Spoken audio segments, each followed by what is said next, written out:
Ladies and gentlemen, it is that time of the week again. No. Well, let me walk that back. Who wants a knife fight? Oh, you sound better. We literally just kicked off the show, and I was just about to do your cold open, and I'm like, well, there's my sign.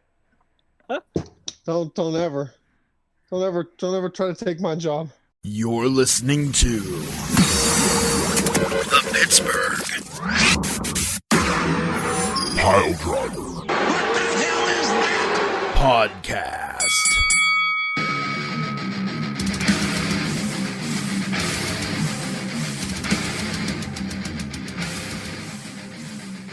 Right, let's go ahead and do a show here. Hi, you nubs and nubbins and nerds and nipples. Okay, sorry, I said nipple. Well, I'm going to have to go ahead and sit down because I'm a little hard. Oh, boy, it's already gone off the rails. I don't know what we're going to talk about tonight because I don't know what's been going on in the world of wrestling other than things be happening. Mayhaps they have, mayhaps they haven't.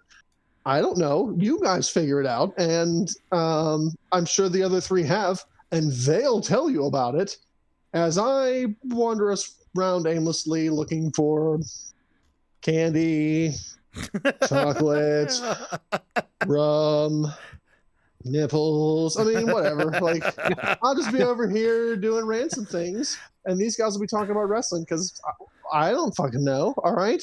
So, you know me. I am one of the four hosts of this show, Ransom the Madman. Let me introduce you to the three other people who are on the show who actually will be talking about wrestling while I'm just foraging for things. Pop drops. Nipples. No. Well, you've heard all three of them. I probably don't need to introduce them to you anyway. But I'm going to. Tiger Bomb Tom. Hello. Poot the Bard. That's me. The man who you will bow down to as your Cruiserweight champion. And I have no doubt, because it's Rumble season, the man who will continue to stomp a mud hole in all of our collective asses and proceed to walk it dry. The Cruiserweight champion of the Pittsburgh Piledriver Podcast, Beef the Legend. By God! Please tell me that all that is going to remain in the recording, like Ransom's intro just coming into everything, because that's perfect. Like, what better way to kick it off? Oh, like, absolutely. It was like we planned it, which we didn't, which makes it even fucking more beautiful. It's a beautiful, natural thing. Nipples. Hi, everybody. Hi, Dr. Beef. We have a thunderstorm happening outside Mordor, and my wife just asked me. Yeah, it's freaking January 19th, and we have thunder, lightning, and rain. Huh. So if you see a polar bear coming by your house, don't worry about it. Or if Beef's internet suddenly drops out. Well. Nah, that'll be fine. Let's talk some wrestles. Let's. Yeah.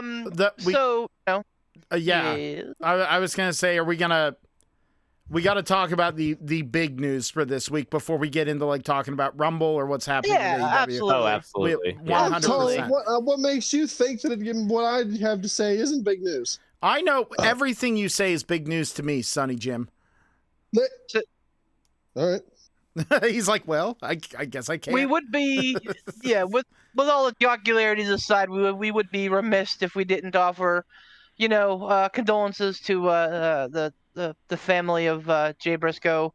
Jammin' Puke, I think, was his given name. Yes. Not sure if that's the right pronunciation. I think but it's the last name's Pugh. I think it was Jamin Pugh. Jamin, yeah.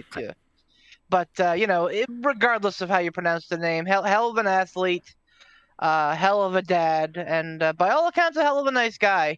And like with anybody anymore, like, yeah, he said some shit in the past that ruffled some feathers, rightfully so.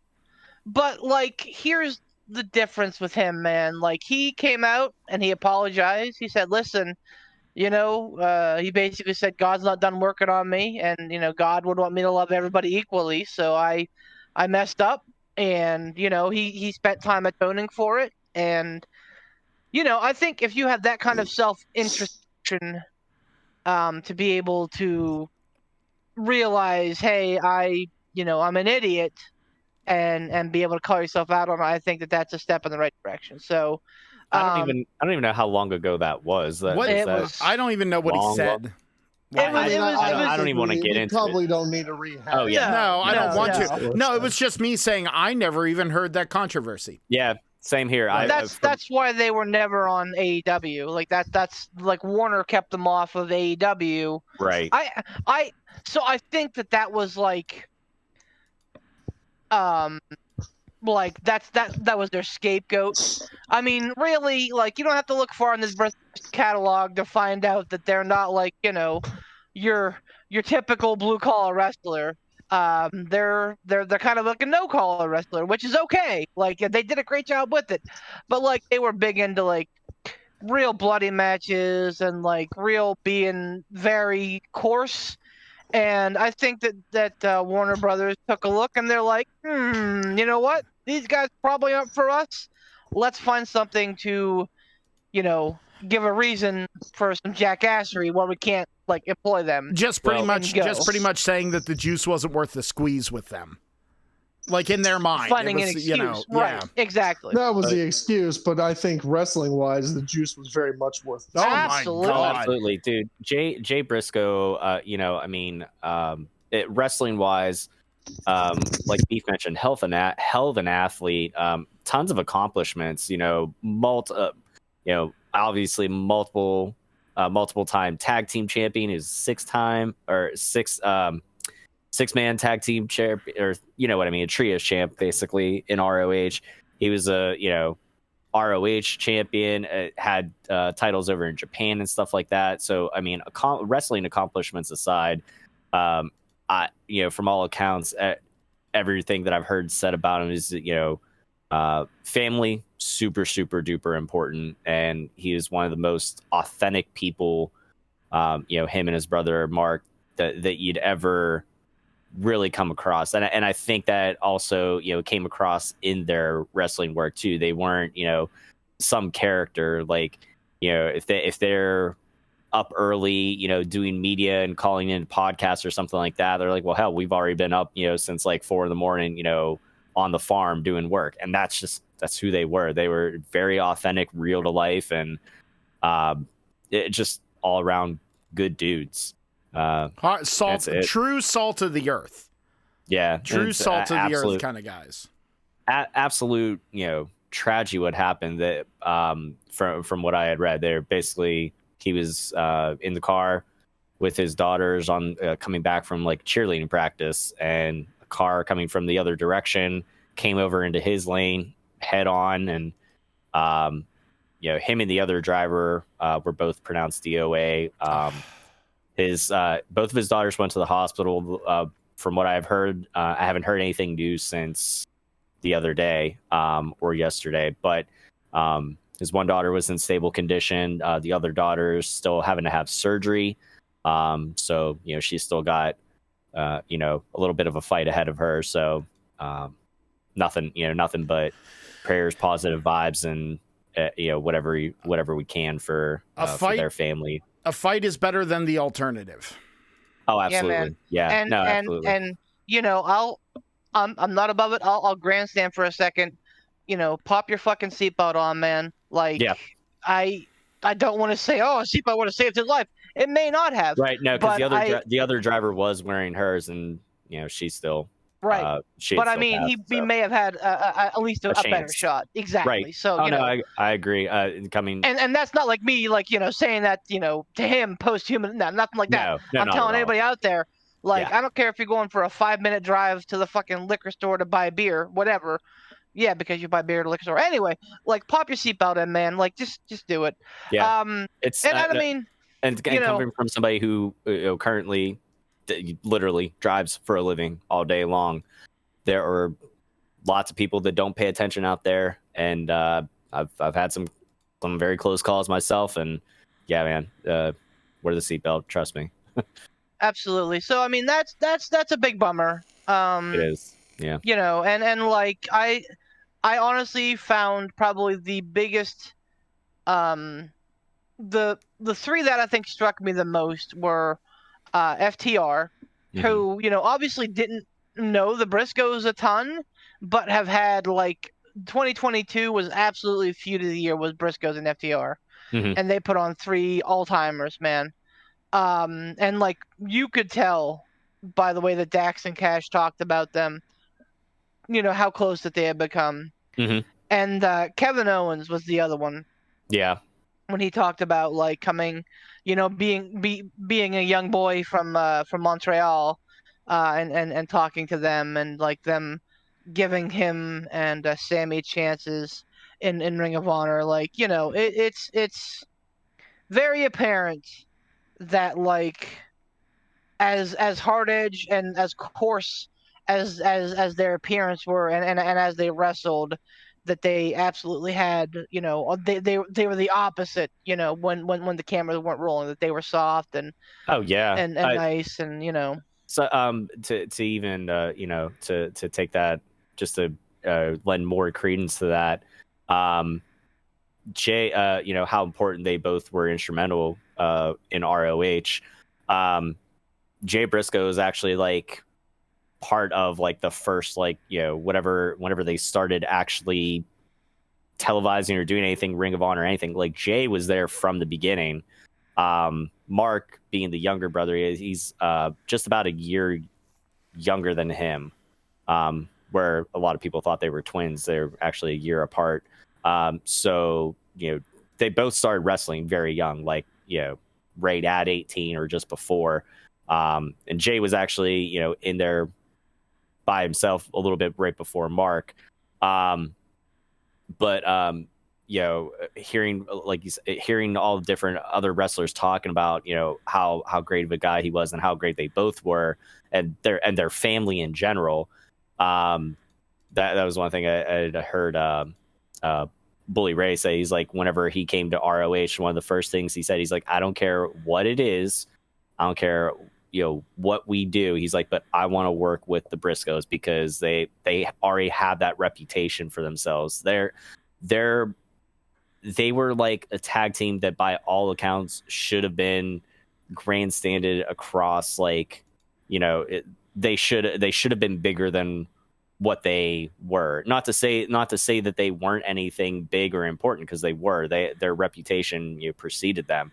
But I think it was just a matter of they should have had more exposure than what they did by all rights, for how good they were and just how good of people they were too. So Right. Absolutely. And I mean, you know, Mark absolutely still has a chance. And I mean, who knows what's going to happen? Like, yeah, I mean, we're 2 days after this here. Obviously, we don't expect to see or hear from Mark right away. Oh no, yeah, not at all. But I mean, you know, like, Jay was a singles champion in Ring of Honor. Absolutely, Mark could go down that same road. It's very clear that they both have the talent and the willpower and the drive. Yeah. I want to, you know, continue bashing WB Warner Brothers for this, because, like, they handled it so fucking poorly. I'm telling you guys, like, this merger with Discovery that happened last year is just the worst by all accounts, for everything, like, with a Warner Brothers IP. If you are a fan of something under the Warner umbrella, I would be a fan of that, whatever it may be. Whether it be Game of Thrones, whether it be the new Last of Us series, whether it be, so good. Sorry. you know, HBO Max, whether it be AEW, whether, you know, fucking Looney Tunes, DC, nothing Fucking is Looney safe. Tunes. Nothing is safe, man. So they, TK wanted to do a live tribute show to Jay last night. I love Brody Lee, like how they did for him. Yeah. And you know, WB put the kibosh on it. Warner put the kibosh on it, saying no, because of, you know, his insensitive remarks in the past and this, that, and the other thing. And Yet, immediately following AEW last night was Slap Battle, which is Dana White's new show about slapping people. Dana White, who less than a month ago was caught slapping his wife, came on the show, the Slap Battle, and literally quoted, "Well, that's the nice thing. If you don't like somebody, you can slap the shit out of them." Yeah. So Fucking swing and a miss, WB. Boy, howdy, Yeah. that is it's a bad look. It's a bad look, It's a man. bad- And no one blames AEW. I guess they filmed a tribute show. They did. A celebration of life, and it sounds like it's a really good card. Yeah, they have it on whatever it is, like the whatever the ROH kind of. It's actually going to be services. free on YouTube too. Is it? It's actually going to be it's going to be on the Good. Ring of Honor YouTube page as well for free. Good. Because Tony Khan's like, nah, fuck this. We're gonna roll here. Oh, yeah. But I mean, everybody in the wrestling world knows why last night's AEW was not a celebration of life for him, and it was Warner. And again, like we talked about WWE and their potential selling to the Saudis being a big black eye, like Warner Brothers, Warner Discovery, whatever you want to fucking call them. They're not doing themselves any favor. That was a big time fucking Bush League move. Yeah. I'm glad that I'm glad that AEW, they at least got to to do the thing after their live show, so there's something there. I from what I had heard, I think they mentioned something at the beginning of the show, and then Excalibur said something towards the end of the show, like the Dynamite. Oh no, show. Yeah, it came up several times. Right. It was very clearly like, okay, we're not allowed to call this a tribute show, but like a lot of wrestlers here's- were wearing the armbands and stuff. Yeah. So there was something, even if it wasn't what rightfully should have been, proper respects paid. I'm glad they were at least able to do something. And I'm sure whenever the next ROH pay-per-view is, we're gonna get something. If it's there'll be something for. I wouldn't even be surprised on the next AEW like big event they do something. I wouldn't be surprised because it's going to depend on what what Warner says, because at the end of the day, they own AEW. Well, they own the network that AEW is programmed. Well, I was gonna say, so. if they're doing whatever on pay-per-view, that's going to be on Fight, so it's not. You're right. So they'll be able to have a little bit more leniency. but at least that was just. I think that's just them not getting it. I think that was Warner Sorry, just not getting it. Beef, didn't you mention something about that even on NXT that they kind of They did. They like stopped the show, and they were like they gave condolences, and Did they do a 10-bell salute too? I don't know if they did a 10-bell salute, but okay. So big props to NXT. That I was actually just about to flip that coin. Big props to NXT and to WWE as a whole. They had a segment planned with Kofi and Xavier where they were going to have a funeral for a Pretty Deadly's tag team title shot, and they completely scrubbed it from the run sheet as soon as they found out Jay. They pulled it, and obviously Xavier and Kofi had a different segment altogether. But yeah, that did not go down. That's outstanding. Here's the thing: the awareness. WWE is the one that's being reasonable and respectful in this. Stop and think about that for a hot minute.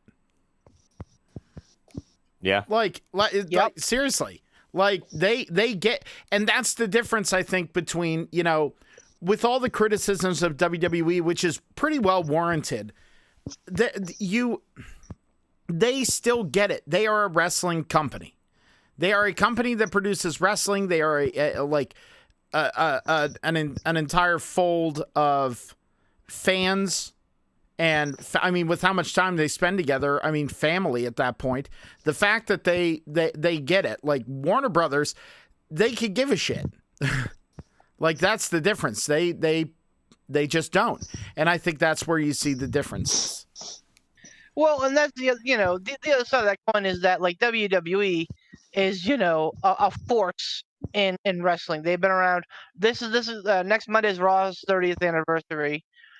which we'll talk about a little bit. But so they've been around a little bit, so they have clout when talking to networks. Yeah. Like networks come to them. With AEW now, AEW has absolutely, I think, outperformed their first contract. That's a football term about outperforming a contract. They've outperformed their rookie contract. I think that they've done better than anybody expected, especially given COVID years. Keeping keeping the viewer numbers up. So, but they're still fresh and wet behind the ears. They still rely on networks don't come to them necessarily. They still have to kind of rely on the generosity of networks at this point.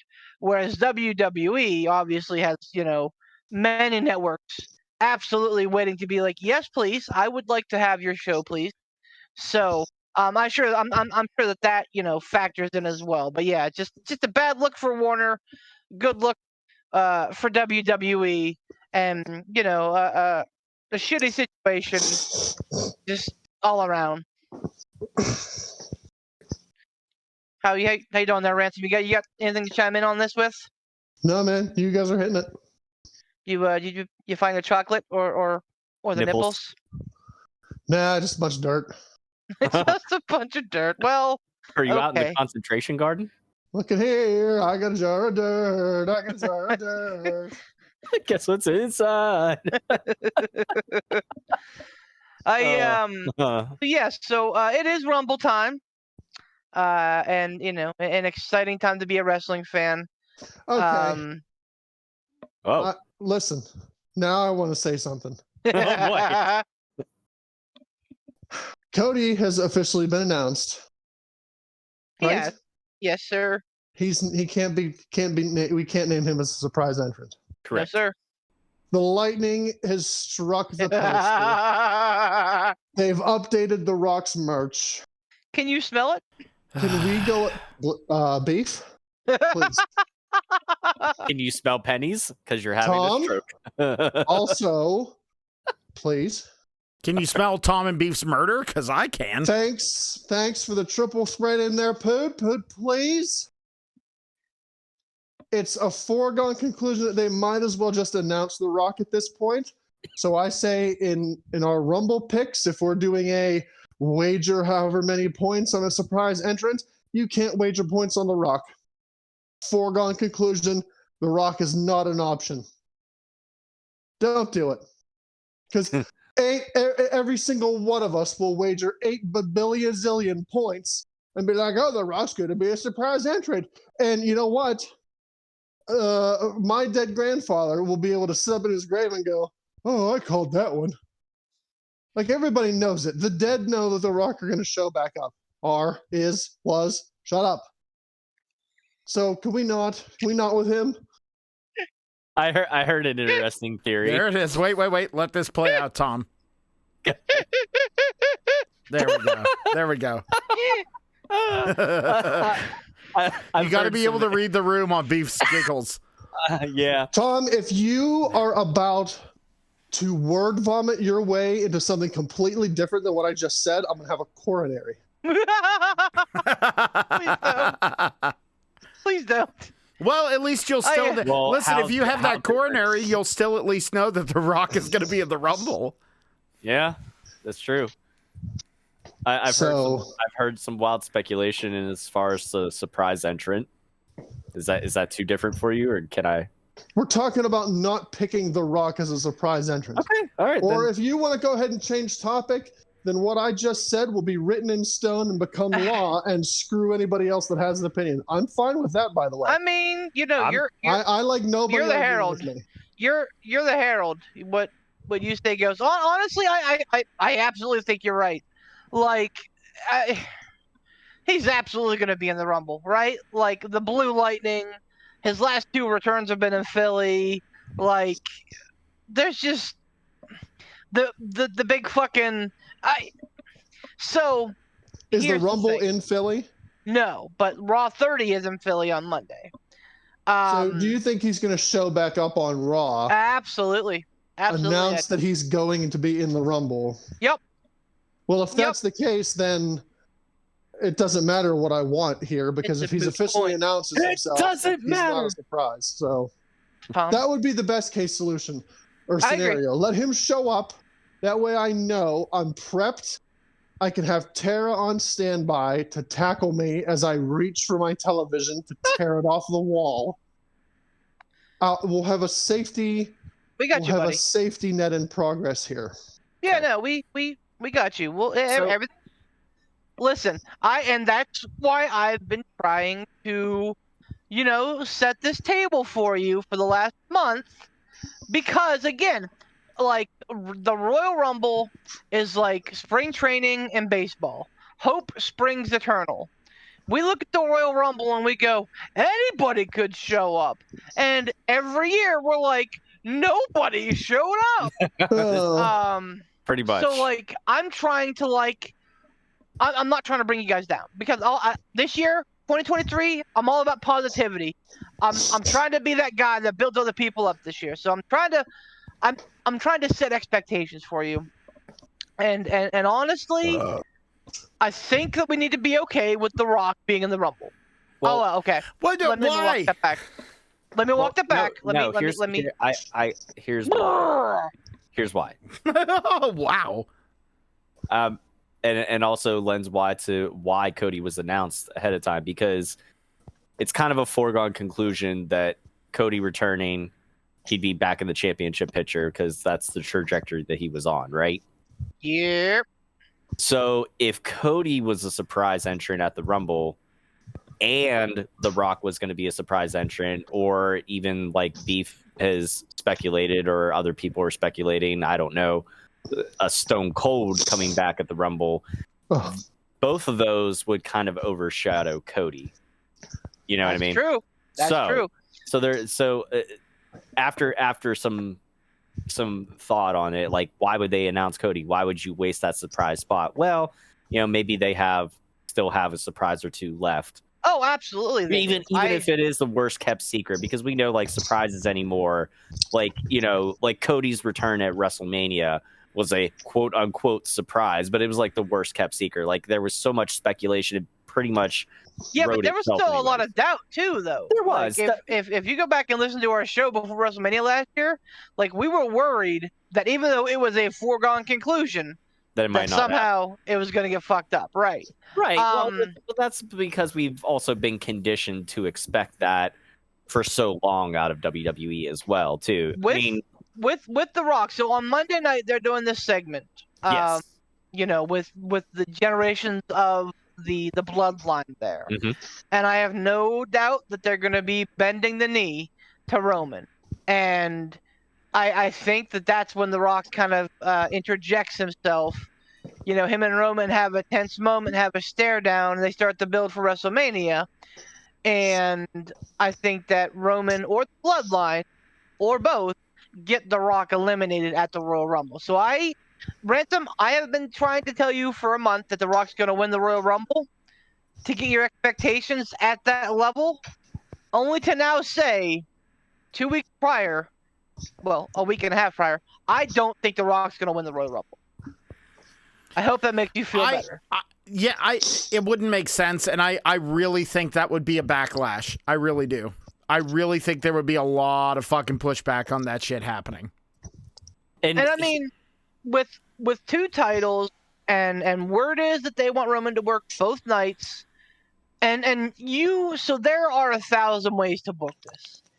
But in my perfect world, which I know is very rare, but like smart world with beef. Smart booking, which I think Triple H is all about, is having Cody win the Rumble, having Cody beat Roman for the WWE title, and having Roman beat The Rock for the Universal title. Remember, the Universal title is the one that Roman has held for the 200 or whatever days. It's probably close to 600 at this point. My point is that this is the one that he's had for the longest. So, like, I think that him continuing that reign is important.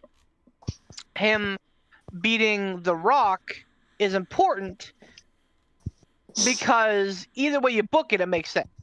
If Cody beats him the night before on night 1, and then he beats The Rock on night 2, well, like, yeah, you made Roman ate a pin for the first time in fucking 3 years, but he also beat the greatest competitor of all time, one of the greatest competitors of all time.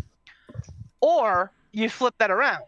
Roman meets The Rock on night 1, which I don't think is going to happen. I think that Rock's going to take top billing because that's what you're paying him for.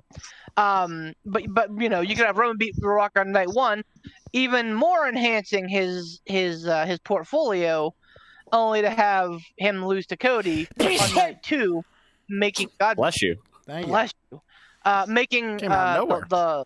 the title loss. Don't go there. Making the title loss even a bigger deal. Vintage Poot the Bard. My only concern with The Rock having any sort of match against Roman at Mania, it would have to be non-title. But Why? therein lies the problem. If you're gonna pay, okay, if you're in The Rock's shoes, Yeah. You are making exponential fucking money in Hollywood doing your thing. You've got all the shit going on. You got the Young Rock series. You got whatever. I don't know if they're still doing Titan games or not, because I don't. XFL baby coming next month. All right, Go so Battlehawks. so you got all this other shit that you're doing, and you're putting your time and money into and everything like that, and getting money back in return. You got your movies and shit. You need to be healthy. You need to be ready to go. Last time Rock came back and wrestled was like 10 years ago almost now, right? Against Cena. WrestleMania 29. Yeah, 28 and 29. Yeah. So it's been about 10 years now. He came back, he wrestled Cena. Fuck, that was 10 years ago. Jesus Christ. And what happened there? Big injury. Yeah. All right. So it's been 10 years since he's been inside the ring. How long before then was it since he was back in the ring? Like, not that long. 7? Well, no. When he came back to host WrestleMania 27, that was I think 7 years. Well, he beat CM Punk for the title, and then that was at the Rumble prior to WrestleMania 29. No, it was. I thought it was that it was before the Rumble, wasn't it? No, he beat Punk at a Royal Rumble, and he beat Cena. Or he dropped the title to Cena at WrestleMania 29. Okay, my point being, he wrestled Punk, and then he wrestled Cena, and he got severely injured, and it wasn't that long in between times whenever since he had been in the ring. So now it's been 10 years since he's been in a ring. If I'm The Rock, I don't know if it's worth me jeopardizing my health and being injury free to come back and do this only to lose. Like, in my he's absolutely gonna lose. He's absolutely gonna lose. But that's the thing. I mean, like, they've got to. This is probably The Rock's last match, and The Rock, is, and unlike Austin, and I'm not trying to throw barbs here, but unlike Austin, I think that The Rock subscribes to his to the old man theory that you lose your last match, you lose on your way out. That's how business is done. I mean, I hope you're right. Because and who better than Roman Reigns? He's putting over his literal blood, right? Making him basically doing what he did for Cena, what Hogan did for him, and he did for Cena, and now he's going to do for Roman again. He's going to put him on a even bigger echelon. But yeah, no, so here's how I see it going down, and contest me if you want, I don't care. I think that Cody wins the Rumble, and I think that Cody calls his shot for the WWE title. I think that he says he doesn't care about the Universal title, because I don't think Cody's interested in the Universal title. Cody cares about the WWE title, right? Because that's the title that his dad wanted. Now, is it a little bit of a plot hole to say I want both? Not go for both titles? Maybe a little bit, but again, I'm willing to give them some leeway here, because they need something creatively to split the titles. So I think that Cody calls his shot for the WWE title, and then Roman can then defend the Universal title. Again, the Universal title is the one that he's had the legacy with anyway. Let him beat The Rock, because again, I don't think that The Rock will win at all. Let him beat The Rock and continue his million-day Universal title reign. And yeah, I mean, he eats his first pinfall in 300, in over, fucking 3 years. But shit, man, like that's a pretty good success rate. So It is. you're not wrong if that's the case. It I puts him- have one other question. Go ahead, Poot. I was gonna say it puts him up there in the pantheon, and it kind of really cements him further. I mean, the other thing is too, like, my points for later on whenever we discuss other stuff. So go ahead. Okay, my question, because obviously I don't get to catch the weeklies due to the lack of cable. But what happened between him and Sammy on SmackDown? I know there was something where he basically like started like yelling at Sammy, like he was, do you want to be me? Do you want to be the tribal chief? This and that. Yep, he apologized. Okay, so he apologized to Sammy. So they quote unquote like smooth everything over. Yeah, they're starting to sow those seeds, and then Sammy got to face Owens last Friday, and he was concerned because the bloodline wasn't going to be there. Okay. And Paul Heyman's like, you know what, Sammy? Like the tribal chief wants you to do this, and he believes you can do that. And he was on the verge of putting Kevin Owens away, and then out came the Usos and Solo, and they put Owens through a table and got Sammy's name disqualified and everything. And he was kind of like, whoa, okay, haha.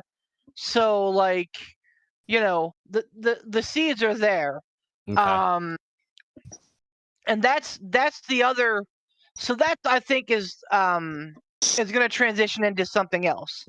I think that Sammy and Kevin is going to turn into beating the Usos for the tag team titles at WrestleMania. Okay. Which I'm fine with. Absolutely, Sammy is the hottest act in wrestling right now. Absolutely, he took something that was absolutely becoming stale and bad with Roman's title reign and made it better. But I think that this is the right move for right now. Do you think that much like your speculation with how a creative way to split up the titles off of Roman, are they going to do that with the tag team titles, do you think, or are they just going to have them as one unified tag team titles and that'll be it? Because I mean, like, historically speaking, Vince hasn't really cared about tag team wrestling in the WWE, but I know H is a little bit more of a more of a fan of it. So I wonder if they'll find a way to split those titles back up into Raw and SmackDown tag team titles again, or just a unified tag team title. In my opinion, I don't think they need to, because I think that was a problem, that they had too many tag teams, too many titles, and it really diluted the division. I think if you have one set of gold and you have 4 to 5 tag teams that could challenge for them at any time, mm-hmm. I think that's a pretty good base. I have one point I wanted to bring up before I have to end up heading out or anything. In a previous episode, you had speculated about a surprise entrant, a possibility of a Josh Alexander, and I wanted to bring up that I don't foresee that happening because he is still currently your Impact World Heavyweight Champion, and everything that happened at what the hell was their show, Hard to Kill, last Friday. There's no way they'd be able to bring him in for a surprise entrant in the Rumble. Nah. Yeah. So why? I mean, they brought Mickey James on last year. True. That's true. And she was not only was she the Impact Women's Champion, they announced her as the Impact Women's Champion. They showed her with the Impact Women's Championship belt, and they let her have her Impact music. Okay, but Mickey Hardcore is country. also yeah, Mickey. but I'm glad you brought her up, because that was going to be another thing too. She had a pretty long career in WWE. Now, I know a lot of people at one time or another have crossed through the WWE doors, like even the Young Bucks and Kenny Omega at one point long ago, in a fucking feeder match or whatever, have stepped through the WWE ropes. But correct me if I'm wrong, I don't think Josh Alexander ever did he? No, No. and I Okay. I don't know that Omega That's- ever had like WWE match. I know that he was in the WWE system for a minute. I think Right. the Bucks may have done a dark match or two. The Oh, they Bucks, the definitely Bucks have did. done dark matches, and they were Triple H and Shawn Michaels. Oh right, I forgot about that. Yeah. Yep. Yeah, they definitely worked some stuff Here's- as did a Kenny Omega. So Here's the problem with Josh Alexander. As much as I respect the guy, the walking weapon would get zero pop. Because everybody be like, "Who's this guy?" It'd be like watching. Oh boy, what year was it? I'm challenging myself now. I think it was Rumble '97, where they had like Mil Mascaras, and Oh, yeah. like two or three like other like AAA luchadors. That was the And one. I think they had Dory Funk, and the crowd was like, "Who the fuck are these guys?" Like that's exactly what you get with Josh Alexander. I But think. that and that I remember that Rumble. That was also the one that Mil Mascaras eliminated himself. Sure did. Yeah, he did. But, That- that was so my point. I watched. So I real quick. I God, rewatched he's so that Rumble. excited. Do you know he didn't go over the top rope? He climbed up and over. He went through the ropes to climb up the turnbuckles. He Ooh. did not go over the top rope. So Mil Mascaras Technically, is the longest Still entrance. exactly. But I mean, like the Royal Rumble rules are so like short and like what they need them for.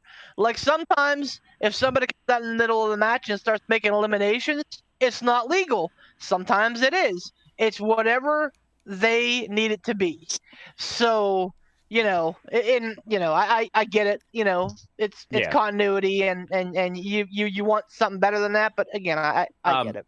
The only reason I think going back to the whole Josh Alexander thing and why they did it for Mickey James, I think why they did it for Mickey James is, correct me if I'm wrong, that was not long after they had kind of that whole big PR thing about they like You're- center packing center with in shit a the trash garbage bag. Yeah. So I think that was a way of them trying to make up and apologize and save face. Make nice about it. Plus, they flat out needed the bodies for the women's rumble, as it were. So they, it was fucking Hail Mary time at that point. So what Tom is basically saying is fuck Mickey James. Oh no!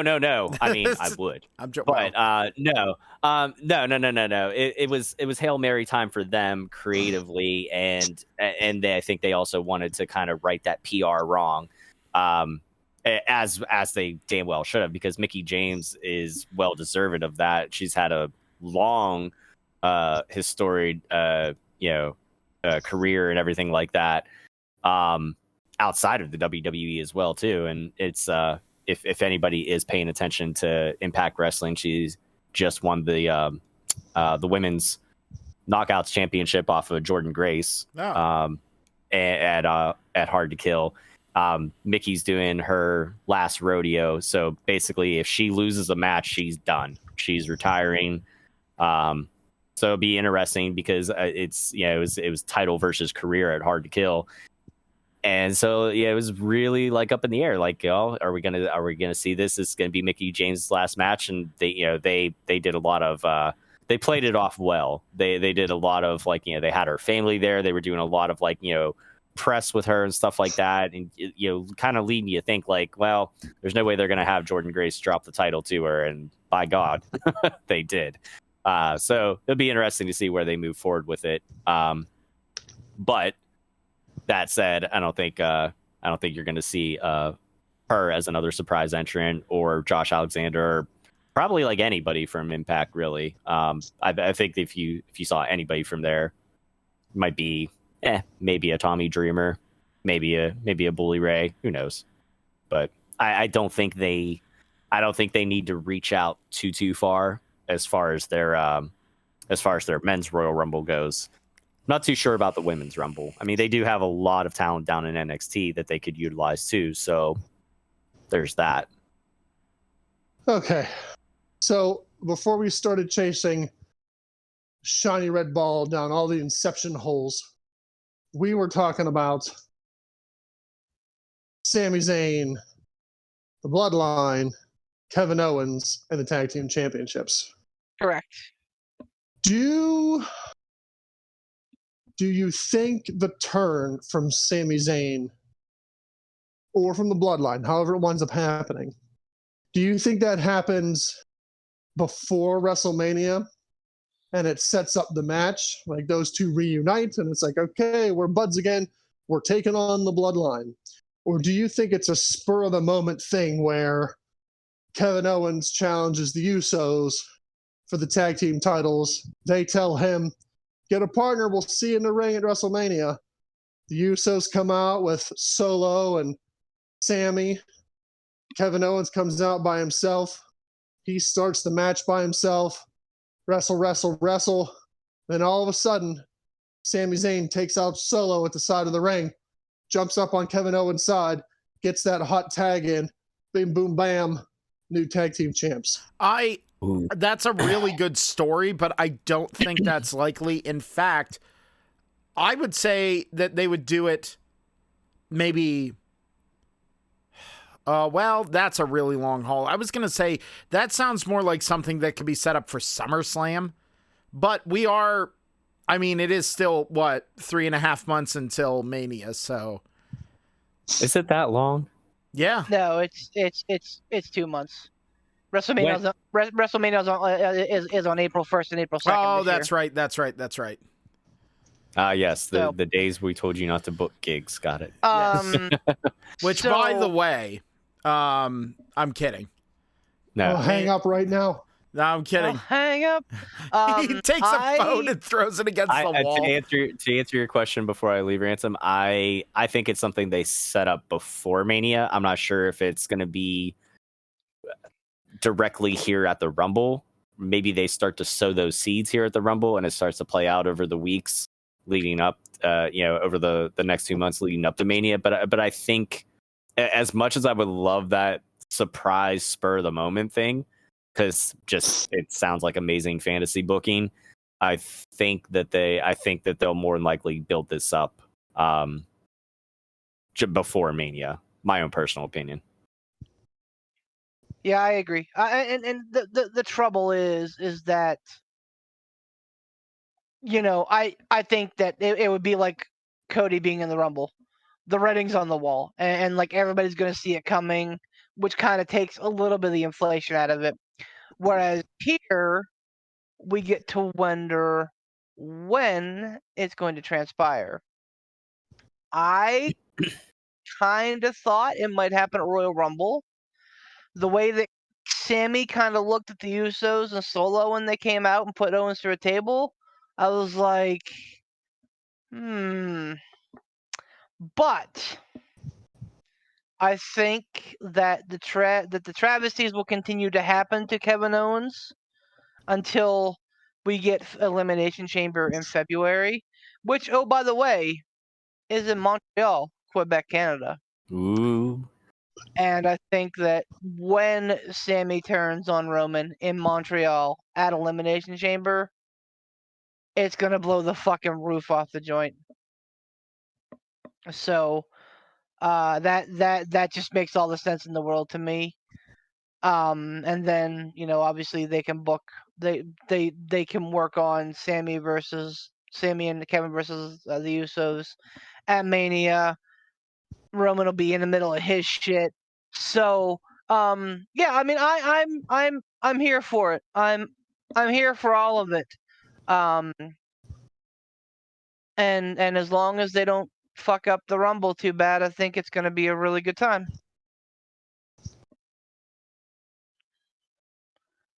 This is the longest anybody has not talked on this podcast ever. Yep. I don't know if we were all being very polite. I think. Or I was thinking. Fair enough. I was trying to be polite. So there has been speculation about Stone Cold coming back. Mm-hmm. Now, is the bulk of that speculation that he's coming back for Mania, or that he's coming back for Mania, but we still could see him show up in the Rumble? Well, so I think that you can look at this one of two ways. obviously with them announcing Cody and at this point likely announcing The Rock on Monday night, they're trying to get eyes on the product because it's going to look better during the sale. How do you look more appealing? Getting more viewership. You can point to those Peacock numbers and be like, look at all them subs, look at all them eyes. And you know, see those dollar signs go up. But so as that's why I think that they're gonna front load it a little bit. But on the backside, like if we get, for example, Cody, The Rock, Austin, Brock Lesnar, you know, Edge, and a potential returning Randy Orton, that's a lot of star power.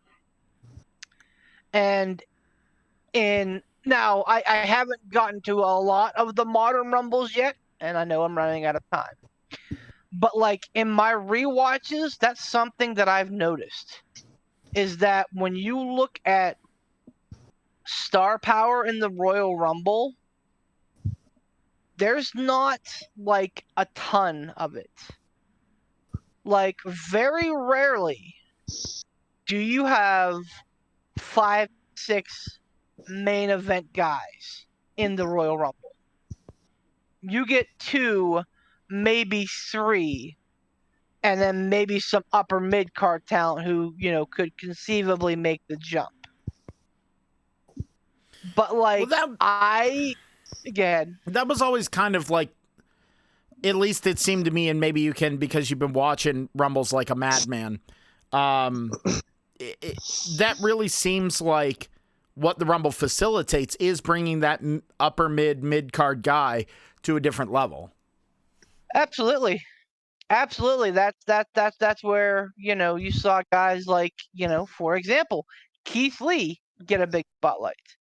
I think that they had some plans with Crush before things kind of went sideways with their, you know, obviously Kane, you know, made his fucking money off of the Rumble.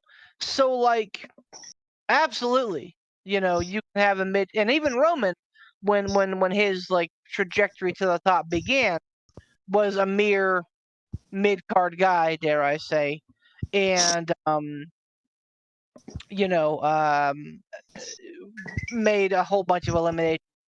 So like, yeah, 100%. But like, you know, again, like going back to Ransom's point, if so, like Orton is somebody that's an outlier because like I know that we've been hearing all these stories about how bad Orton's injury might be and how it might be the end of his career. And like the more I hear about it now, the more I think that it's like purposefully false information to get us off the trail. So he could come back.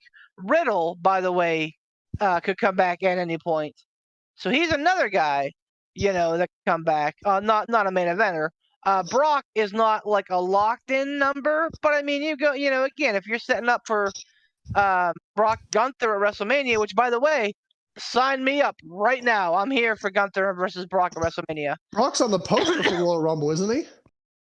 Yeah. Yes, I believe he is. So What wasn't he pulled? Was he pulled? No. Nope. All right. Nope. He just hasn't been announced yet. So like, you know, I think that there is room for a little extra, you know, a little bit of extra beef in there this year. Because I that's what the Rumble's for, is for setting up your Mania slots. But like I just like if it's me, I don't think they pull the trigger on Austin this year. I don't know that they'll get another chance at it. And honestly, Austin wrestled one match in the last 20 years or whatever. So I don't know that he has the cardio to stick with it. And he says that he's staying on top of himself, and I mean he still looks ring ready, man. He looks in the best shape of his life at his advanced age, but that's not what it means. Wow, that was like a little backhanded. No, I mean Austin's older. He's always been older. Even when he hit the main event, he was not a young buck. Triple H no. and The Rock were young guys. Stone Cold was not, because he spent his years breaking his teeth in WCW and ECW. That's true. So, my theory on why they pull the trigger on Austin and bring him out here for this Rumble is because WWE is trying to do something very, very important backstage. They're trying to sell the company, allegedly. You want to try to sell the company. What better way than to have okay, this is going to be our first pay-per-view since we announced that we're trying to sell this company. Both Stone Cold and The Rock are in the Royal Rumble match. If that's not going to get eyes on the product and people talking more than any other two returns, I don't know what would.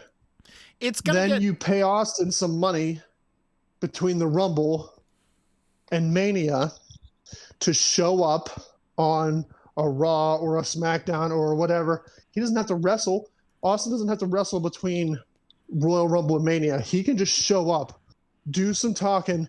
People are still going to hear that glass break. He's still going to ride that quad down to the ring. He's still going to drink beer. He's still probably going to do some what's. And that I bet would bring eyes back to the product that has been lacking for a while. I don't know how many. It might not be an astronomical number, but I think it'll be enough to where if WWE wants to sell, they can, talk to whoever's looking to buy and say hey, look at all this. Look at all this. Look at these numbers shooting out of the sky. Look at it. Come on. Yeah, but that's buy it. Look at it. But that's such an isolated small sample size of a really special event. Sure, I mean they want to see those things. They want to, but any deal worth its salt is going to go, yeah, but this isn't going to be every single week, or this isn't even going to be every month. This is an isolated event that you set up. They're going to look at that way. So, I think it's up to the I think it's up to the new buyer. If they want to pay Stone Cold fuck you money to keep making appearances, if they want to pay The Rock $4 fucking billion every 2 months to keep showing up, hey man, I see Ransom's point. It kind of piggybacks off of what I was saying. This is absolutely, and you're right, but this is absolutely about putting your best foot forward right now, making yourself as appealing as possible. But still, Ransom's 100% right. Look what's possible. Is it likely? No. But look what's possible. Look what you could do if you invest in this business. Yeah, or basically showing them all the toys that they have at their disposal if they bought in. Precisely. Okay. All right, Exactly. that idea makes. I mean, it's dumb, but it makes more sense to me. And plus too, that gives Vince McMahon, I think, even more ammunition to say to whoever's buying this company, hey, these guys are tight with me. I'm like a father figure to them. So you keep me here, I can keep The Rock coming back. You keep me here, I can keep Stone Cold coming back for you. They're not going to come back for Johnny New CEO. They don't know you. You would have to throw even more money at them to get them to come back. You would have to throw less money at them to get them to come back if you keep me here because we're tight. We're like brothers. Stone Cold has always had nothing but good things to say about Vince McMahon. So that's just another card that Vince McMahon can play to keep himself at the, pun intended, head of the table by saying, look, I got these guys to come back. You want them to keep coming back? You keep me here, and I'll keep them coming back. Ugh. Damn it, I hate that. It's a terrible salient point, but Yeah. that's you're spot on. Damn it. I was with you. I was on board with this. Okay, yeah, it makes sense for the sale and everything like that. Then you had to turn it to a darker side. Damn it. I'm just saying, it all makes sense. It does. It does. I hate to admit it. You have a point. You do. And this is where I have to excuse myself, ending on that terrible that terrible thought. Thank you, Ransom, for that. Oh well. Thanks, Good night, Tiger Tom. Bomb. Bye. All right, bye. Thanks, everybody. Bye. Here's my concern. Like, okay, like you put Edge in the Rumble. Obviously, Judgment Day can be responsible for eliminating him. Great. You put AJ in the Rumble. Same thing. Judgment Day can do what they have to do with him. You put The Rock in, the Bloodline gets involved. You put Orton in, like maybe things come to turn. Maybe him and Riddle like end up having a moment, whatever. But like at the end of the day, like how do you get rid of Boston? And not this is Cody's Rumble. To me, despite the this is going to be a star-studded Rumble. I really believe that. But this is Cody's Rumble. How do you make him the top guy? Like, how do you make him the big cheer if you have Austin in there at all? You have him eliminate Austin. Man, I don't know. I think Comes down to the final four: Rock, Austin, Roman. Rock, Austin. No, Roman's not going to be in it. Rock, Austin, Cody. Maybe Sammy or Freaking Solo. or Sammy. Yeah. Who knows? The Bloodline can get involved and help get, The Rock out. Cody, like the third person gets eliminated. Like the clean win there comes down between Cody and Austin. Oh, it'd be a hell of a rub. I just worry that you'd have like Pittsburgh levels of Daniel Bryan anguish if that happened. Like where they just shit all over it. Because, See, I love Steve Austin. Like, and again, I'm not trying to bash the guy. Like, he was one of the biggest stars of all time. Absolutely. And I'm all for having him at WrestleMania. Absolutely. He, the match he had with Owens last year was a lot of fun, and I really enjoyed it. But at the end of the day, I just don't think. First of all, let's be practical. That bike has some miles on it. And it's one of those things where you're really proud of that bike. And you pull it out of your garage every so often. You're like, look at this baby. But you don't take it anywhere because you know that every mile that you take it is a mile less that you're going to have it for. I don't know that Steve Austin needs to be in the Rumble for what you're talking about to happen. He could come back the night after the Rumble on Raw. I guess 2 nights after the Rumble on Raw. And start a WrestleMania, build. He could. I imagine the crowd reaction, especially if it's like number 30. Because number 30, he doesn't have to be in there for too long. Number 30, huge. The buzzer goes off, glass breaks. Ba-da-da-da-da-da. Here he comes. Like, and they can always have a backup plan. Like if it comes down to Cody and Austin, Cody eliminates Austin. Everybody was ecstatic when Cody came back. The roof blew off the arena. Yeah, man. And when he had his last match when he had his last match in was that a Hell in the Cell? Yeah. With Seth Rollins when he took his coat off and you could see his bicep and his arm just all purple and bruised. That was the crowd felt for him.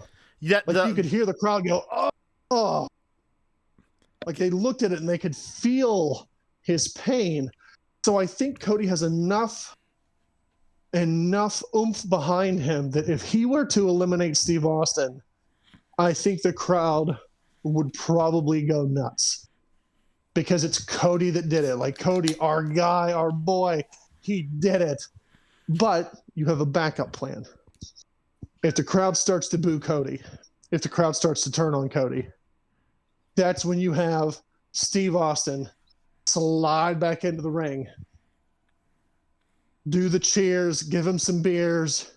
Everyone's expecting Steve to stun him, but he doesn't. Just cheers him, raises his arm up, gives him the point.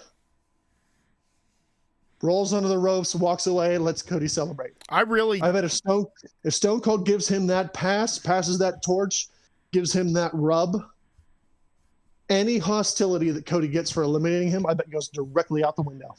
I honestly don't think that Cody eliminating Austin, I think it would get heat, or like people would be shocked, but I really think that Cody would get the pop. I do. I really do.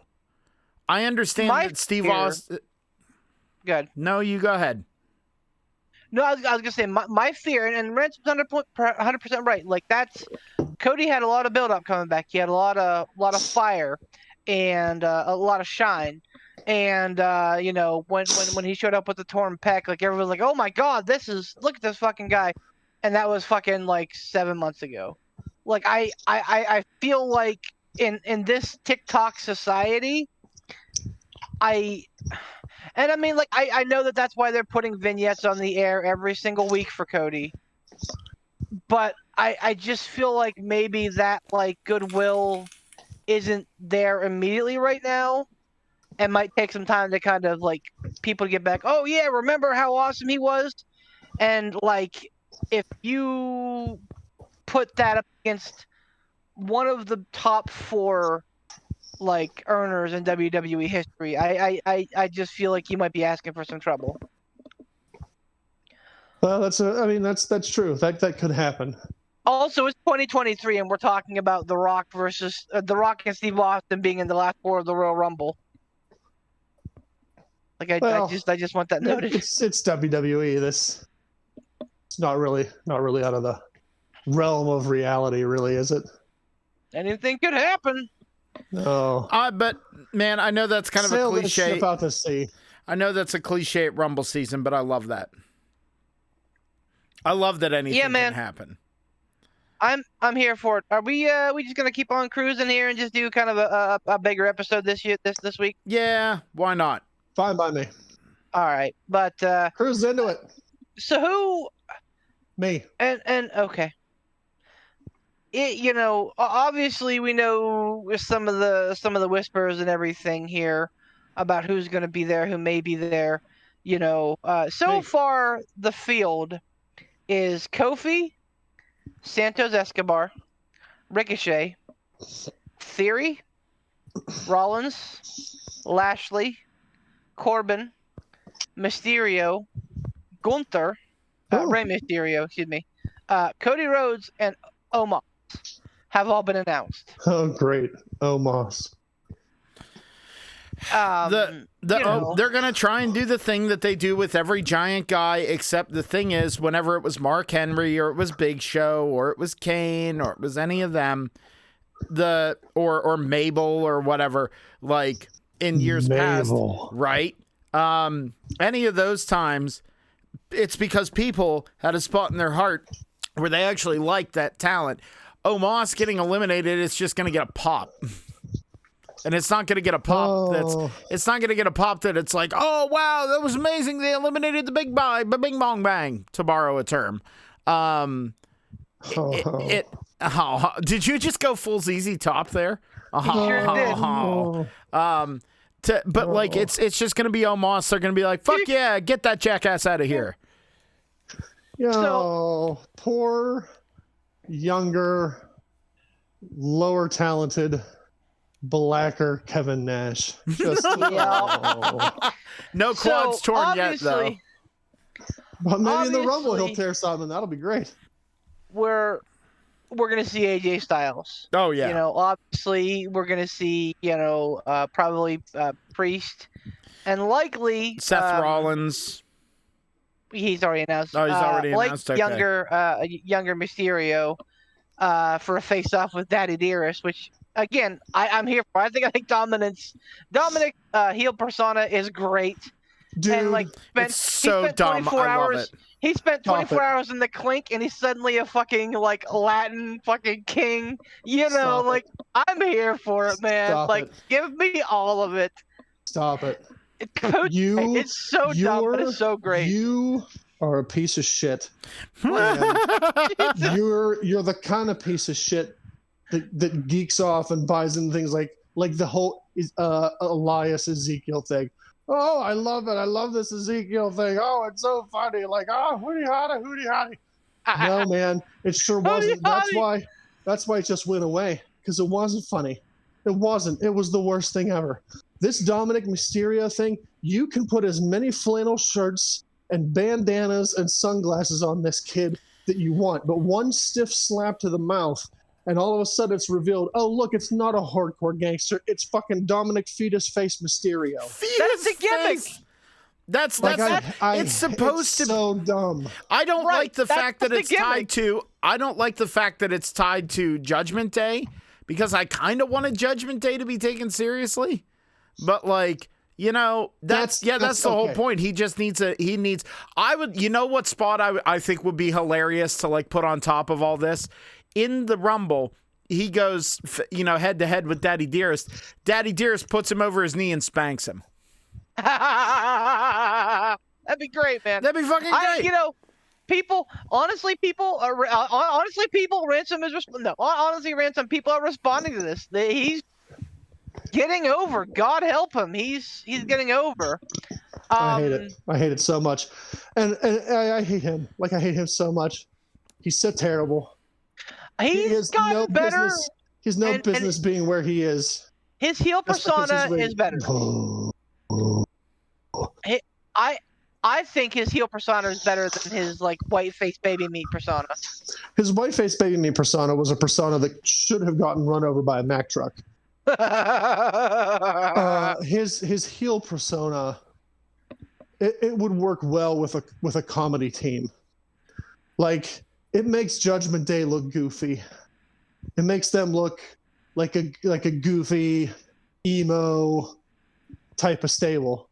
I thought they were going to be running roughshod and being dominant and being this dark, brutish, no mercy, beat you down. That they're not. Like, they come out and someone, you know, it's like the Miz says something about, like, you know, what'd you do? Get attacked by the Dementors? And, you know, Damian Priest is like, what'd you say? What? You know, defending freaking Fetus Face McFlannel shirt over here. McFlannel. Like, they're a comedy gimmick now. And they are to me. And they might not be to you, and that's fine. But when I see them with that stupid Dominic Mysterio, who should have been assassinated years ago, Eddie should still be here. Dominic shouldn't. That is Eddie Guerrero's son that you're talking about, sir. Fuck. And I saw the ladder match. I know who his father is. Where the fuck is Vicky? I honestly, like, I hear what you're saying. I hear what you're saying. I just think that you're being a curmudgeon for being a curmudgeon's sake. I'm not, though. It's a comedy shtick in the middle of what is supposed to be. Yeah, but a very serious, evil stable. Right, and Balor and Ripley and Priest are bringing that. Absolutely. They're like, and that's that. I can't tell you why it's succeeding. I absolutely can't, because you are 100% right.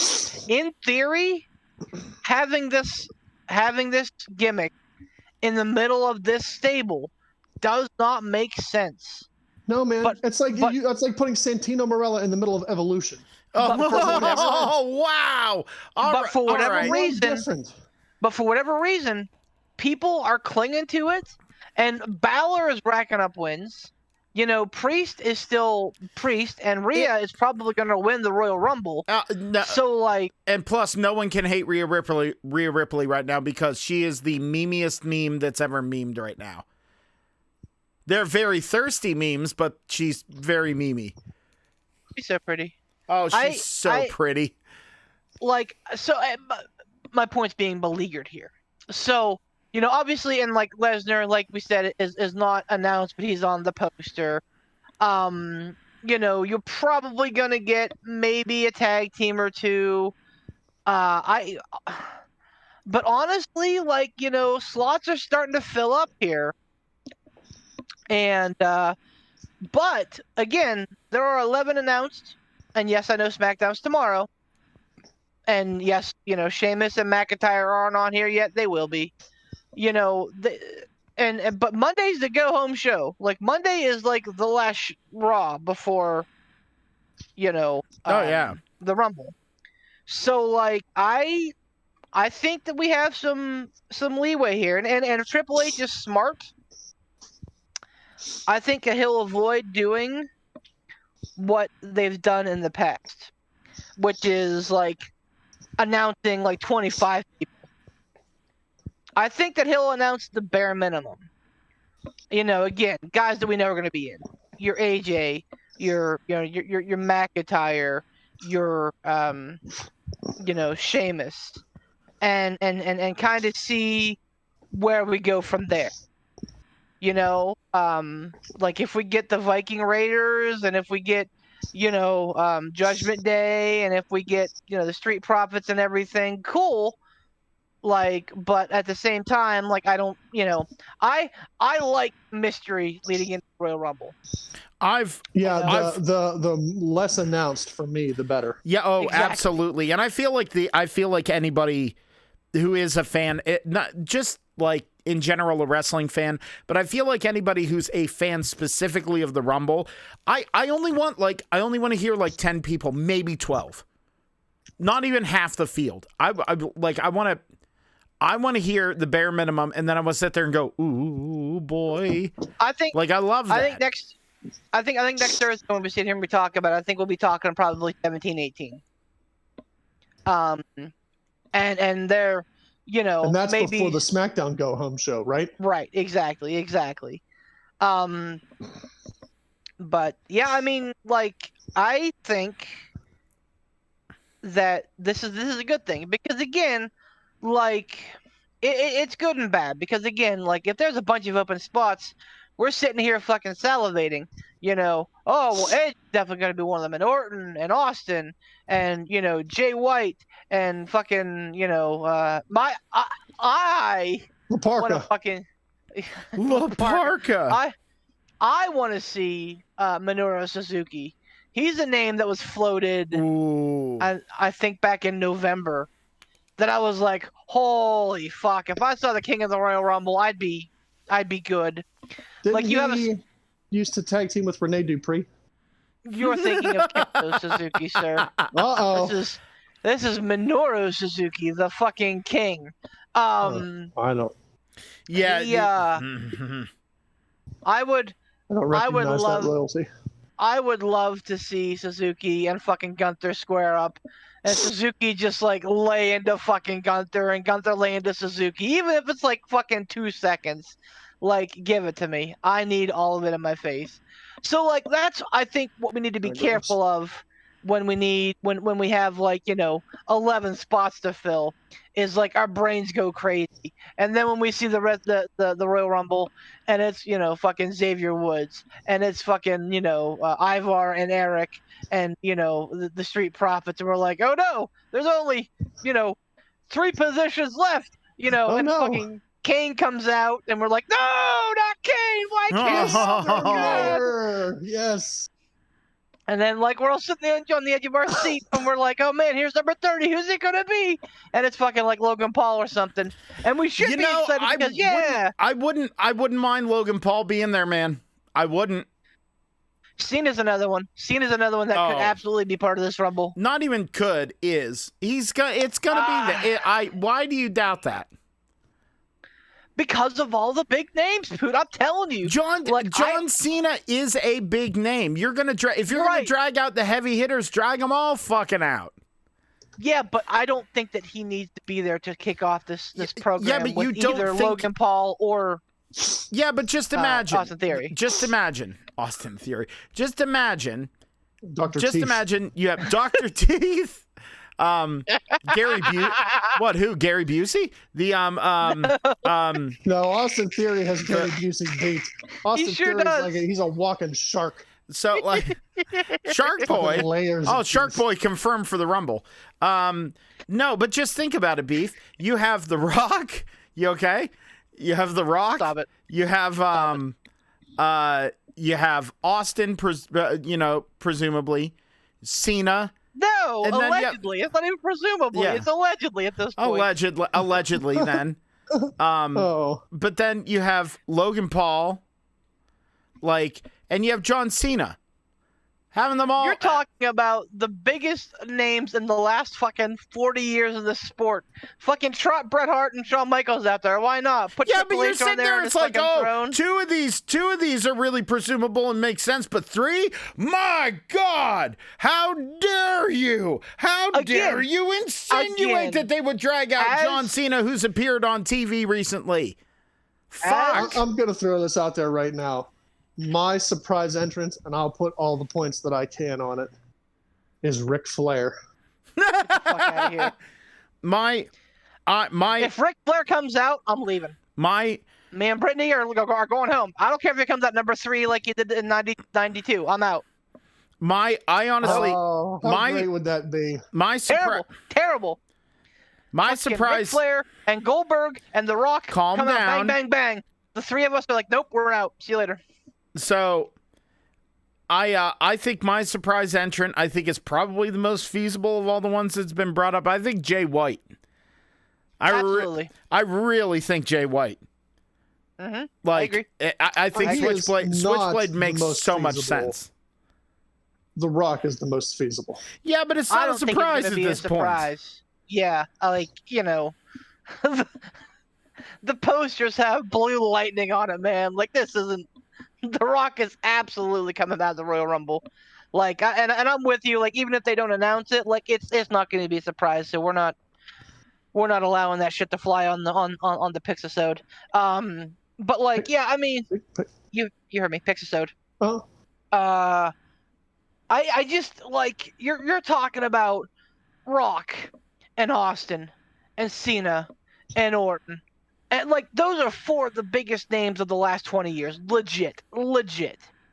And then, Kane's been thrown around. All right. Maybe The Undertaker. Undertaker's showing up on Raw. You never say never. Fucking Edge and AJ Styles. Yeah, but you're sitting here. Brock Lesnar. All these names are fit. All of this is feasible, Beef. Absolutely. But I'm telling you, as a student of the game, this is what I've been doing the last 6 weeks. Maybe, has been it's been since Christmas, so probably about 3. Has been basically watching game film, man, and like they don't put a ton of big name talent in these rumbles. Again, we already have. If you're looking at the upper echelon, we already have Rollins and Lashley and Cody, 3 presumable main eventers. We'll get McIntyre. Absolutely, we'll get McIntyre. So that's 4. All right. AJ Styles, another main eventer. That's 5. Maybe Shinsuke comes back. Maybe. I don't know. Even without him, and then you start adding on these presumable ones. Orton, Austin, Rock, Cena, Lesnar. That's 10. That is 10 guys who have had a title match at WrestleMania or, a big match at WrestleMania. So I have a hard time believing that it's going to, again, I am working to set expectations. I am a big Rumblehead, and you guys know this. Rumblehead. But, that we're probably going to see the Brawling Brutes. We're probably going to see Imperium, or the Viking Raiders, or the Street Profits, or all of the above, or Otis and Gable. So, that's literally half the field. Those 7 teams I named are, and I mean that's not counting Solo. The Usos, if they want to be part of it. What I'm hoping happens is that they go with the old chestnut of putting someone in a match at the Rumble kind of disqualifies them from being in the Rumble. and you have Judgment or the Usos defending against either Judgment Day or the Banger Brothers.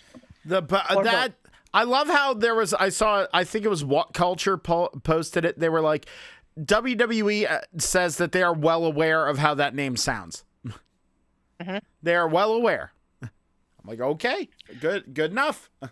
Okay, so here, this is just an example. The first one I came. This is 2022. Here are the main eventers in 2022 Royal Rumble. Styles,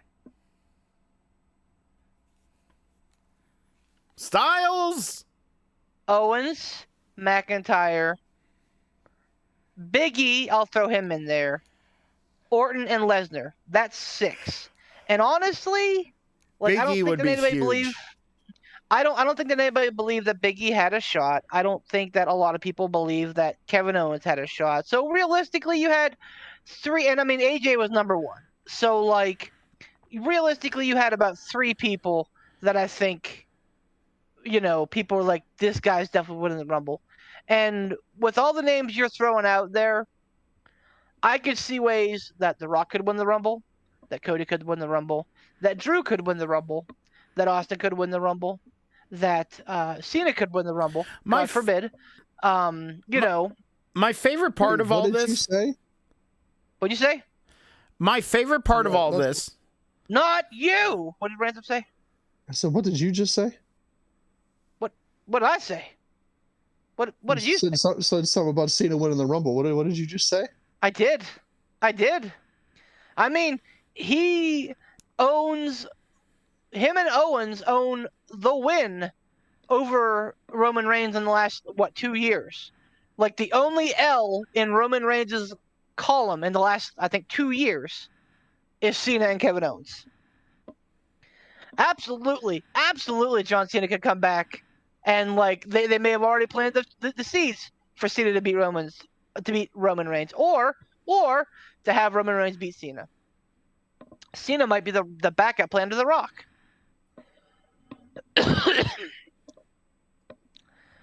So I'm saying, man, like we gotta temper expectations and just kind of enjoy it for what it is, man. And enjoy it for what it is. What do you guys think about the women's Rumble? Like, there's like 4 people announced for that one. Yeah. Yeah. I think it was Tom that said they have like a bevy of like women in NXT, and they really don't. They really don't. They got Cora Jade, they got Roxy, and they got Toxic Attraction, and that's pretty much it. I guess there's the tag team champions, and I can't remember their name for the life of me. But the American Ninja the American Ninja Warrior girl, and the girl with like the bright green gear and the dreadlocks. I don't remember their fucking name, but yeah, like, so they don't have a ton, and like with women on the roster, there's not a ton either. Michelle McCool said that she didn't get a call this year, so that's sad. I would have to think that there are going to be a plethora of returning old faces like past women's Rumbles, maybe a pile of NXT ladies coming up, because I just don't see them being able to fulfill a women's Rumble with just who they have on Raw and SmackDown. You almost need them to, you know? Yeah, so like it almost for me comes down to, are they gonna bring back all the old heads? Are we gonna see Trish Stratus? Are we gonna see Lita? You know, all the previous women's Rumble go-tos in a sense. Mm-hmm. Or are they going to try to stack it more with up and coming women who are making their way through developmental? And, you know, kind of introduce those ladies to the main roster, introduce them to the main roster crowd, maybe have them do something impressive, get some eyes on them, and, you know, really promote them like, oh, this woman's from NXT. You can see her wrestle there. Blah blah blah. She does something pretty impressive. You want to go over and check her out on NXT. I don't know if it's a good cross marketing thing. Like I'm not sure what they do. I could absolutely see them using Roxanne at the very least. I think the Roxanne gets featured. I think that she's probably their best and brightest up and comer in NXT currently. Is there what do you think they're going to do to fill this Rumble? I don't know, man. Like, there's 4 announced, but like you'll have Damage Control in there, I'm sure. You'll have Asuka in there, obviously. You'll have Becky Lynch in there. So like the field is absolutely going to grow quite a bit. Natalia probably, she's on the poster too. Oh yeah. So like you're gonna get your normals. I don't know, man. Like if they didn't bother calling Michelle McCool, like to me she's one of the upper echelon of like women's wrestlers back in the day, like women wrestlers, not divas. Right. You might see Kelly. Who knows? Oh, speaking of diva. But I don't know, man. Like I feel like maybe, just maybe, don't do it. We might see the return of Sasha Banks. Which would be weird with her having scheduled appearances for New Japan. But like if Triple H is okay with it and it's like, yeah, man, do your thing. Cool. Either that or maybe it's like a one-off, Right. Come back, test the waters, talk to people backstage, get a feel for how things are going, participate in the Rumble match. We'll talk later. If you want to talk later, my phone's always on. Give me a call. Like maybe it's one of those things. They try to schmooze her. They let her kind of feel out the waters on how things are. When she comes back and participates in one Royal Rumble, like maybe that's a way for them to get her back in the door. If she's not coming back already, and and Triple H allowing her to fulfill those other obligations, if this is just like if they're reaching out to her, like, hey, come have a spot in the Rumble, see how things are. You want to talk? Give me a call. I think that she's just demanding too much money. That I don't think that. I think that it would be almost superfluous of AEW to try and like reach her at this point. So like I think that yeah, she's demanding too much money for AEW and WWE to pay. Not WWE, but there's one thing in knowing your worth, but like is Triple H going to be the guy that's gonna say, yeah, man, let's pay all this money? Maybe. But yeah, I mean, honestly, like he would have to clear that though with people upstairs. Oh yeah, right? Like he's just creative. He's not going to be able to say like, hey, here's a big pile of money, come on back. Like he can't make those decisions on his own, right? Yeah, I mean, he's probably got a friend in Nick Khan, because I think that Nick Khan and Stephanie were close or are close. And I think Stephanie stepped down for appearance's sake. But I think that Nick Khan is an ally with Triple H, and Nick Khan is the CEO. He's the guy in charge. Sure, Vince might be head of the board, but CEO is higher than head of the board. I think. I don't know. But like Nick Khan right now is the CEO. CEO is in fact higher than head of the board. So, yeah, and not I mean, by much, it should be, but it is. It should be a checks and balances system where like the board is there to like keep the CEO in check, and the CEO is there to keep the board in check. bottom line is, I think that Triple H and Nick Khan get along well. That Triple H is like, hey, let's throw some money at Sasha to see if we can get her. I mean, this is, at this point, very light, and they don't have a ton of women that they can bring in. So your options are bring in people that shouldn't be coming back anymore. Invest in like the Rock's daughter, like bring her up maybe that'll be a thing. But I don't know, man. Like it and again, like yes, there's a show tomorrow night, and yes, there's a show on Monday, and then obviously next Friday. But like I think by next Friday, most of the stuff's gonna be in place.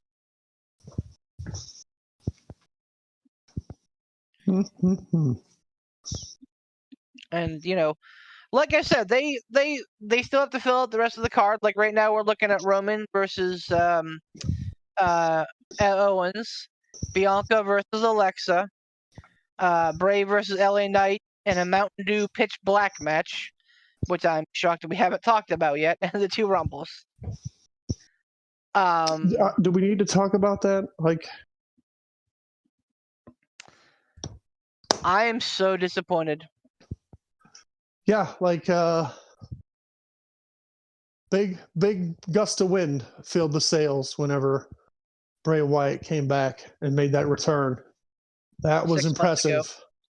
Now, half the time since I don't watch the weeklies, I forget he's there. Yeah, man. He hasn't done anything. Nope. And the first match back is a Yep. And it's not great. Not going well. A sponsored gimmick match at that. It's not just a Pitch Black match. It is a Mountain Dew Pitch Black match. I just for as much as you say you love the Rumble, boy howdy beef, you've been really talking like about all the negative bullshit. Anyway, nevertheless, let's talk about the negative bullshit. And I don't think it's gonna be a bad don't match. be surprised by the Rumble. Don't be surprised. No one's gonna be. We already know everything. Everything's horrible. That Chris Jericho and Kenny Omega are coming out, and you get your hopes up. And when then, the fuck did I say that? When the fuck did I say that? I'm not saying you said those names. I'm saying, go ahead and get your hopes up, and I'll make sure to crush every one of your dreams. It's not about getting my hopes up. It's about just going, I want to see what happens.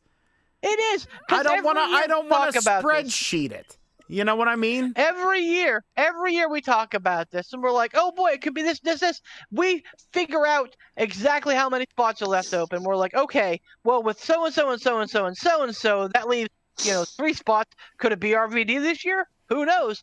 And then every year after the Royal Rumble, it's always, well, that kind of fell flat. Because we were expecting too much. And if we just enjoy what's in front of us,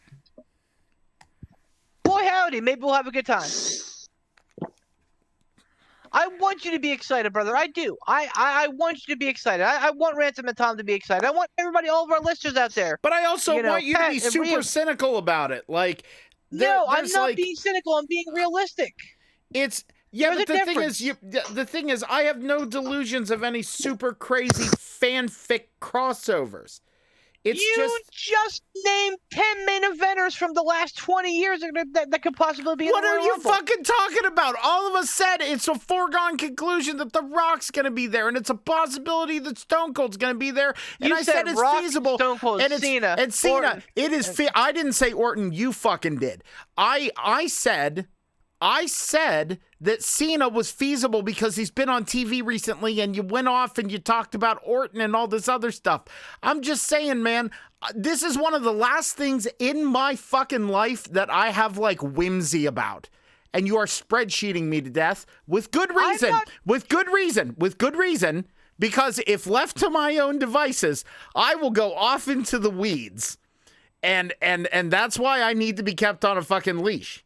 But I think the only thing, the only thing that I said was I think Jay White is the most feasible one. Minoru Suzuki, I don't know about that one, but I was like, you know what? I'm gonna let him have fun with that one. I haven't heard a peep about Jay White coming. I've read stuff about Minoru Suzuki. I have had the absolute opposite thing. I've not seen a thing about Minoru Suzuki, and I've seen a lot of stuff about Jay White. Well, let me just link some stuff. But yeah, I'm just trying to. But I hate when we leave. I hate when we leave WWE events together because, first of all, it's very rare that we all watch WWE events anymore together because we don't have to fucking pay for them. So I mean, we pay for Peacock, but like, you know, so like it's not about splitting the cost. We are all old men who are like, I'm just gonna watch it at home. I like watching wrestling with my buddies, but I hate when we like watch a WWE event and everyone's like, well, that was like a fart in church. I think it's just more next year's Royal Rumble. I think it's just more the fact, like with this. Okay, is it fucking stupid and cheesy that Bray Wyatt's first match back after what 6 months of this build and Uncle Howdy Ho stuff, you know, that it's a sponsored Mountain Dew blackout match? Yeah, I think it's stupid, but I'm willing to give it a fucking chance. That's the one thing that I always do. I'm like, okay, let's see how it works. And if it falls flat, then it falls flat. And oh, well, Ransom doesn't owe us a steak dinner then. Like, you know what I mean? He called that one. He called that shot from down fucking town that the Fiend was going to be ruined within a year. And what happened, Ransom?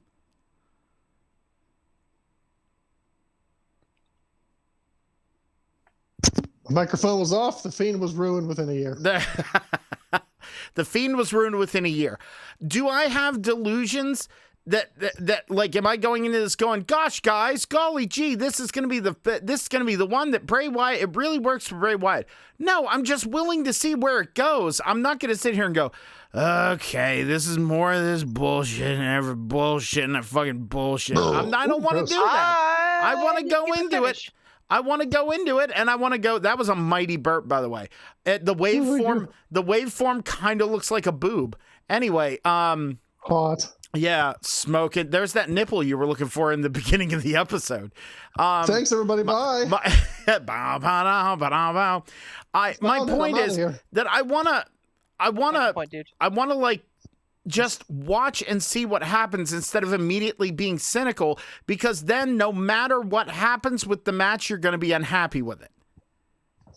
I'm cynical because they've done nothing with Bray Wyatt for 6 months. And like, I feel like this Uncle Howdy stuff has droned on. And like, I don't feel that it's like when it first started, I was like, okay, this might have some legs. And then like 6 months later, I'm like, just give me the Fiend. Give me the Swamp Wizard. Just give me Bray Wyatt in the middle of a ring talking. Don't give me all this fucking garbage. Is what it is. WWE has essentially harnessed the inner workings of Dragon Ball Z. Yes! Like, they're dragging this out over 18 episodes of Dragon Ball Z on Toonami, where the hero and the villain will eventually fight, but they're going to spend 18 episodes over half the season talking about it, powering up, couple scraps here and there. We're going to go back to talking about it. And then in the last half an hour, we're going to have the fight. What was supposed to be the most epic battle ever. But instead of it being the most epic battle ever, it's 30 minutes because we spent, over half the season talking about it. So you're saying what they're doing is going, this episode on WWE, catching flies. Next episode of WWE, in his mouth. Yeah, it's like, I'm not trying to rain on the parade here, Putin. I'm not trying to be, poly-pessimistic, but like, I'm just saying, see where it goes, man. It's clearly gone on too long. Like, no one should have debuted, re-debuted, come back, whatever, 6 months ago and not yet had a televised match. I agree. Well, and there's a thing, I saw a report where they said that people are not like top talents. Why is it every time that I take a second to like fucking say anything? This is why I don't talk anymore. What you boo-hooing? Let's go. Whenever Bray Wyatt comes out and he does all this stuff, that's why he's working with someone like LA Knight. Not nothing against LA Knight, but the problem is that apparently, never mind, go. Boot, I'm busting your balls, buddy. Come on. The only thing is that like apparently top talent don't want to work with him. Apparently they don't. Bray? Yeah. Apparently top talent don't want to do it because whatever happens with him, he's going to come out on top. This is all this big build to this climactic thing where he comes out on top, or there's this story thing and he's going to go and he's going to be a main thing. So it's going to take the shine off them. Apparently that's something that is like going on where like top of the card people don't want to work with him because it's going to take the shine off them. But then you have people, but see, here's the problem. There's some people that can just eat losses all day long and still have it make sense. I saw a meme, it was of Seth Rollins, and it said, was it you who shared that beef? Seth Rollins could take losses for an entire year and a half, and then you could just randomly put the WWE title or the Universal title on him, and it would make fucking sense. That's the thing to me. Absolutely yelling at that guy. Well, that's why I don't understand, like, why, if there is that opinion backstage, why the fuck that would be the case. Because, like, a lot of the top tier guys, they can eat a loss to someone like Bray Wyatt, and it's perfectly believable. It is absolutely perfectly believable. I think because they see what we're talking about is that this is very unstable right now. I think that once this like thing catches fire, absolutely, I think that he's going to be back. But I mean, I think right now everybody's kind of waiting to see where it ends up. What top star is going to want to spend 6 months tap dancing around a gimmick in the ring, doing spooky, scary skeleton instead of like actually wrestling? Because at that point, if they're a top tier wrestler like a Randy Orton or a Seth Rollins, I mean, whoever, if they're thrown into that with Bray Wyatt and that's what they're doing on the weekly, I would be, as a top star, less worried about Bray Wyatt steamrolling over me and picking up that win than I would be worrying about people not giving a crap about me after 6 months of me just being in the ring jabber-jawing with Bray Wyatt and Spooky Uncle Mask Man. Spooky, I want that to be his new name. People are going to stop caring. No, they're going to stop. But that's the problem. Do you think that the reason that this is happening, okay, and this is something I did want to ask you guys, because we've talked about the standing issue with Bray Wyatt. Is this something that is, because before when Bray Wyatt had the Fiend, he had a lot of if not like full creative input over that whole thing, correct?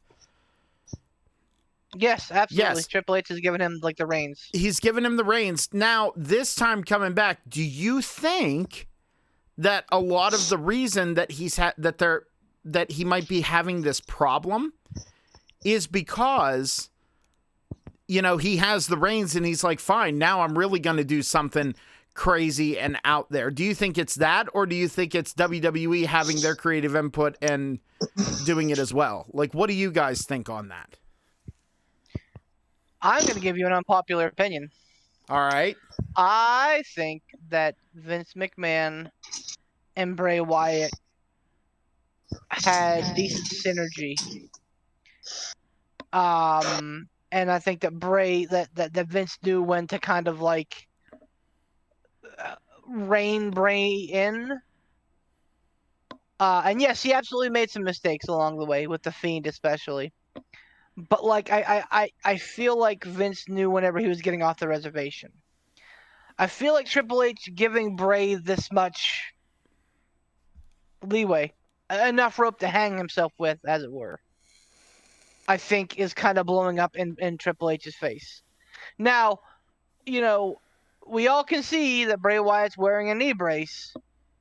Maybe he was hurt, but if he was hurt, I don't know why you start to kick off, the White Rabbit thing so early. I don't know why you give it, more time. But I think reportedly, Bray Wyatt's going to face Uncle Howdy at WrestleMania. Oh. That's going to be where it's going, and I think that's why people are very tentative to work with him, because they're like, so he's going to face himself or like his own demon, which is there an interesting space concept. is there space in the wrestling zeitgeist for that? It's an interesting concept. Like that's what the whole thing has been about. The whole shatter, the whole Wyatt 6, like is Bray kind of like coming to terms with his inner demons. It's a neat idea.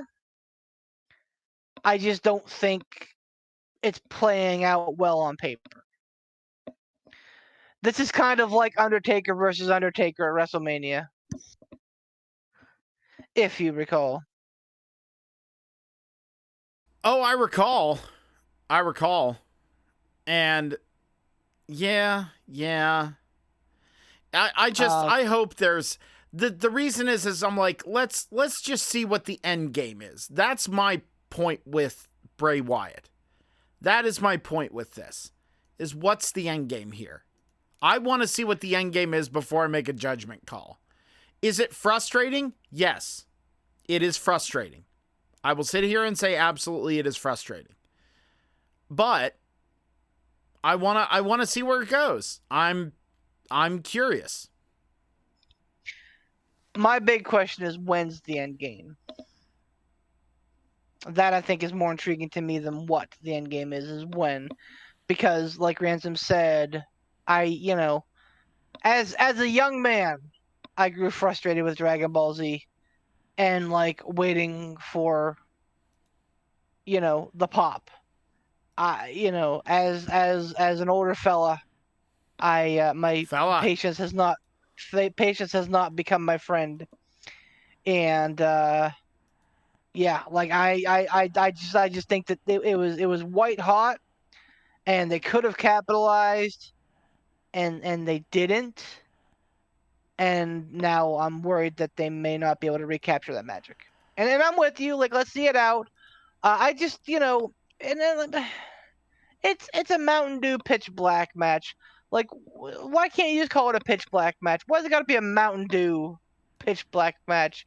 Do they release any details on what this match is? Is it going to be like a lights out match? Like, are they wrestling in the dark? Are they wrestling in low light? Are they wrestling in black light? Like, is it going to be a cinematic match? Oh, yeah. I don't know, man. It's exactly what I thought too, Ransom. I don't know. I mean, there were some great cinematic matches. The Street Profits and the Viking Raiders had a great cinematic match.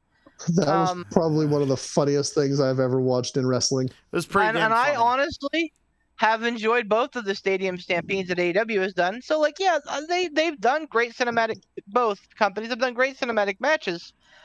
And with Bray Wyatt, I have no doubt that it's going to be great. And it's not like, it was with Cena at that WrestleMania where like everything got weird and COVID happened and like suddenly it kind of lost its teeth. Like, I don't know. I laughed really hard at that. Oh, I loved it. I loved that match for what it was, but people shit all over it and are still shitting all over it. I just love how it's like the pants can be heard around the world. I just like I really enjoyed it, but yeah, I mean like so I'm fine with being a cinematic match because again it's not WrestleMania. If all Bray Wyatt has are cinematic matches, yeah, okay, then I might start having an issue with it. But one or two here and there is fine. I'm just I think it's real fucking stupid that they're calling it the Mountain Dew Pitch Black match because Sponsor. Now, at the end of the day, Mountain Dew probably has some sense of creative control Oh no. where they can say, "Oh no, we don't want that to happen." Like Bray's like, "Hey, I want to come out of this crypt and like spit blood," and Mountain Dew's like, "Oh no, we're not going to be associated with that." That I think is my chief concern. Like you could call it, promoted, sponsored by Mountain Dew, but to call it the Mountain Dew Pitch Black match, I think is just. We'll see. You're right. You're right, Poot. How many times do we see a Mountain Dew Pitch Black bottle in this match? 12. Poot, I you're was right. I was gonna say 6, but you know. You're absolutely right. Yeah, no, this is my cynicism and the negativity that I'm trying to quell. This absolutely could be a banger. Given the two talents involved, they are both great at what they do, and that being charisma. So if it is a cinematic match, by God, I think it's going to be an amazing cinematic match. Or it'll be fun. It'll be fun. Right. And I'm just not happy with the branding of it. I think that's the biggest thing. Like outside of Wyatt not wrestling in 6 months and his first one being his first match back being a gimmick match, I think my biggest problem is the fucking branding. Mountain Dew Pitch Black match. Like nothing screams, "Hey, we need money." Like, "Hey, we're letting sponsors name matches now." Yeah, that seems kind of stupid. It really does. Poot, we're getting kind of the molars are starting to become fangs, and the spirit of the night is calling me. Oh, wrap it up. Do we not have a? Not that we're doing this week, buddy boy. Oh, okay. We're not doing one this week. Okay. All right. Okay. We'll see for next week. All right. Okay. All right. Okay. Okay. All right. Okay. Okay. All right. Yes. Thank you all very much for listening to the Pittsburgh Pile Driver Podcast, this big old fat episode that we had. And I want to thank Ransom for cowboying up and being here tonight because he's a little tiny bit under the weather. So we, and by a tiny bit, I mean he under the weather. I've been trying to figure it out I'm like, what is Ransom reminding me of? You know what it reminds me of? Terry Funk. What? You remind me of Terry Funk. You're so like soft spoken and quiet tonight. Very, very much like the Funker. Oh. That was an excellent Terry Funk impersonation. Oh, okay. I'm gonna get the nylon and put it over my head and rev up my chainsaw. Put that baby powder all. Ego, Chainsaw Charlie. Put that baby powder all over you. Oh, dear Lord. All right, but seriously, thank you all for listening to P3 Podcast. Links to all of our sponsors and supporters down in the description there. Thank you very much, Sean Tischler, and your work with pro wrestling in the Pennsylvania Greater Commonwealth area. We really appreciate that. Go check out your local indies, as we always say.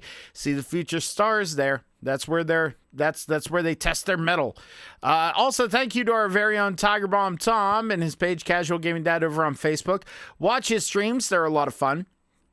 You can also check him out on Casual Gaming Dad on YouTube and Casual Gaming Dad Casual Gaming Dad 84 over on Twitch. And he's a lot of fun. He's a lot of good times. A lot of good times with him. And you can get some Casual Gaming Dad merch and our very own P3 Podcast t-shirt over on gouldgaming.com. That's gouldgaming.com, and search on Casual Gaming Dad. Also, I'm going to spotlight Fergoff Ransom, our very own Ransom's YouTube page. Go check it out. He's a, as I say, and he always says he's not, he's a lovely boy, and he'll make you laugh your ass off. That's what he does. Also, Beef. What you've been posting on the YouTube lately has been phenomenal, by the way. I wanted to let you know. Thanks, man. I appreciate it, and I'm getting some positive comments. So I'm gonna keep doing it. You're probably gonna get 2 more episodes this week, and as we get to the push of WrestleMania season. That is excellent, and we're going to see more. So you might want to subscribe to the Pittsburgh Pile Driver Podcast over on the YouTubes, and you can find us anywhere that quality podcasts are found. You can find it on Google Podcasts. You can find it on Spotify. You can find it on Apple iPodcast, whatever people use. You can find us on what? I legit don't know. What's it called? iCast, iPod, iTunes. There it is. Yeah, we got it. iTunes over there. And I'll also go ahead and plug me. I started streaming on Twitch on a fairly regular basis. In fact, after the recording of this, I might play a little bit of Binding of Isaac and stream on Twitch. That's twitch.tv/PootTheBard. So you go ahead and follow me on that. You want to see some gaming. It's just a fun little thing I like to do now. For myself, the Barbarian Poot the Bard, for our now departed from the podcast here, Mr. Casual Gaming Dad himself, Tiger Uppercut Bomb Tom. Yeah, I know what you're giggling about over there. Relax. I know my choice of words was not excellent. That's why I qualified it. And then Ransom, the Madman over there. And Ransom, you want to give Beef his due?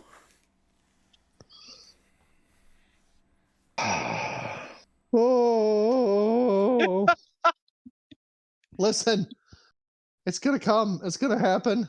Oh, Mick Foley, you fucking guy.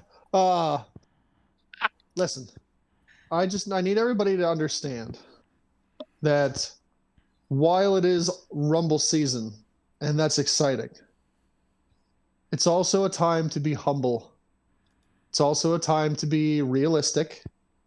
It's also a time to understand your place when it comes to the hierarchy of the Cruiserweight Championship. I want everybody to send in their picks. I do. I think it's fun when people do that. I'm happy we're going to do a pick-a-sode. I'm always rooting for the P3 people over the fans because I kind of feel like it's us against you. It's like the New World Order against WCW. But when all is said and done, and you tuck yourself in at night, and you snuggle up in your bed, you really just kind of shimmy in there. You got your covers up on, turn over sideways, you feel the coolness of the pillow. You're just about to drift off. I want your very last thought to be this. No matter what happens at the end of this month, no matter what happens on this pay-per-view, no matter who debuts, no matter who eliminates who, no matter what the hell a pitch black match is, one thing's for certain.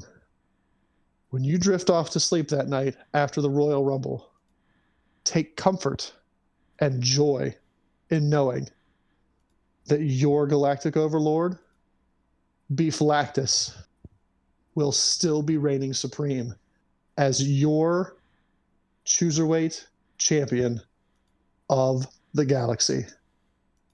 Thank you, and good night.